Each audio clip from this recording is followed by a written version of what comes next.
c'est des devoirs et des responsabilités. Rien d'autre. Question simple. Réponse beaucoup plus complexe qu'il n'y paraît. Quand on parle du mariage aujourd'hui, beaucoup évoquent l'amour, les émotions, la passion, les voyages, les photos parfaites sur les réseaux sociaux ou encore les grandes déclarations romantiques. Mais une question dérange souvent. Et si le mariage était avant tout une affaire de devoirs et de responsabilités? Cette idée semble froide à première vue. Pourtant, lorsqu'on regarde l'histoire, la sociologie, la psychologie et même l'expérience de nombreux couples âgés, on découvre une réalité fascinante. Car une question se pose. L'amour fait-il tenir un mariage ou est-ce le sens des responsabilités qui protège l'amour? Le mariage commence souvent par l'émotion. Deux personnes se rencontrent, elles ressentent une attirance. Elles partagent des moments forts, elles découvrent une complicité. Tout semble naturel, tout semble facile. Mais voici une vérité universelle. Les émotions sont puissantes, mais elles sont changeantes. Aucun être humain ne ressent exactement la même intensité émotionnelle chaque jour. Personne. Alors que se passe-t-il lorsque la fatigue arrive, lorsque les problèmes financiers apparaissent, lorsque les enfants naissent, lorsque la maladie frappe, lorsque le stress professionnel s'installe?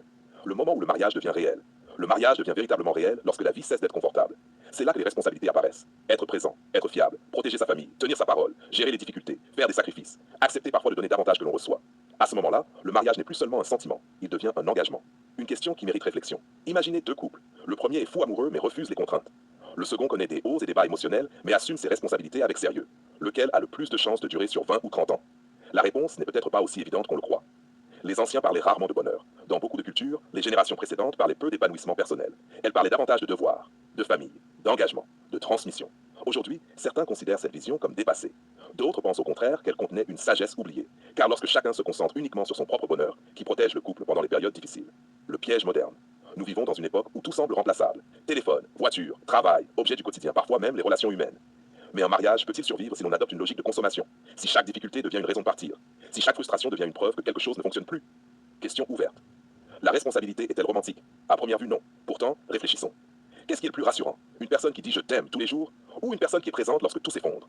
Lorsque l'on est malade, lorsque l'on perd son emploi, lorsque l'on traverse une crise. Le romantisme attire, la responsabilité sécurise. Et beaucoup découvrent avec le temps que la sécurité émotionnelle est elle-même une forme profonde d'amour. Peut-on réduire le mariage au devoir?